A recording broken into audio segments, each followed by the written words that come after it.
Bagong import ng Ginebra na si Riley Grigsby, inireveal na ang tunay na jersey number na gagamitin sa Barangay Ginebra. So ano nga bang number ito? At Blackwater Bossing import, ganito kagustong gusto mga kalaban sa PBA itong si Justin Brownlee. So wag na nga natin patagalin pa, tara at atin ang talakayin yan. Speaking of Kentrell Barkley, ito nga ay ang import ng Blackwater Bossing na siyang kilalang napakahusay ring import. Bukod sa IBL MVP ito pa nga ay nag triple double din sa kanyang debut game sa PBA para sa team ng Blackwater Bossing.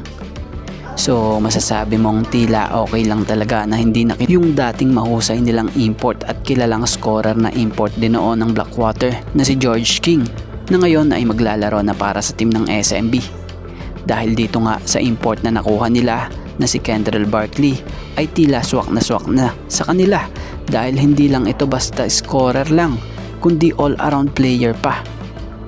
So alam nyo bang sa isang naging interview din kay Kentrell Barkley, nasambit nga nito matapos ang isang katanungan sa kanya sa press con after ng game, credit po gusto nga po nitong Blackwater Bossing import na ito na si Kentrell Brown na makakalaban si Justin Brownlee, dahil sa nirerespeto niya nga ito bilang isang great player at alamat ng import sa kasaysayan ng PBA.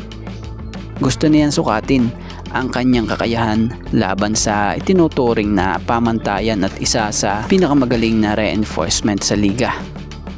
So ilan nga sa mga dahilan kung bakit gustong gusto na makaharap ni Barkley si Justin Brownlee dito sa ating pambansang liga. Una, pagsubok sa sarili, kung saan isang karangalan para sa kanya na makatapat ang isang manlalaro na napatunayan na ang husay at nanalo ng maraming kampyonato sa Pilipinas. Isa pa, itinuturing ni Kentrell Barkley na itong si Justin Brownlee ay pamantayan or benchmark ng mga import sa PBA. Kaya naman magandang oportunidad dito para maipakita niya ang kanyang sariling talento.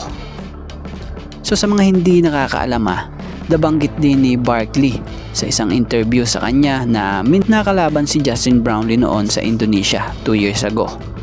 So naglaban nga po noon si Justin Brownlee and Kentrell Barkley sa Indonesia.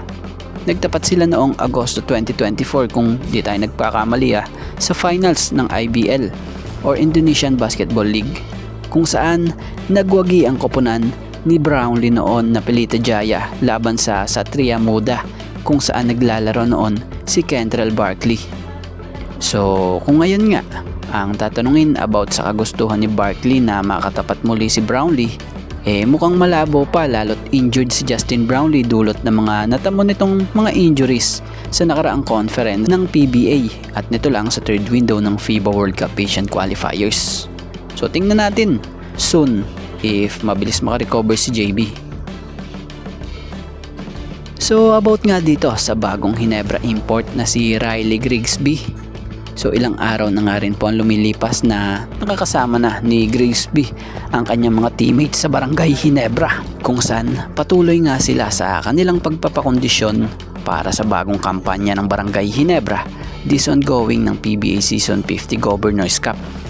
So nito lang, tuluyan na ngang ni-reveal ni Riley Grigsby ang Ginebra jersey number niyang gagamitin. So si Grigsby ay magsusuot ng jersey number 12 sa Barangay Ginebra para sa 2020 PBA Season 50 Governors Cup. Pinili niya ang numerong ito dahil ito ang huli niyang G-League jersey number. So nasambit niya nga po yan dito sa naging interview sa kanya ni Ginebra Boys Ball Ballers. So credit po and thank you.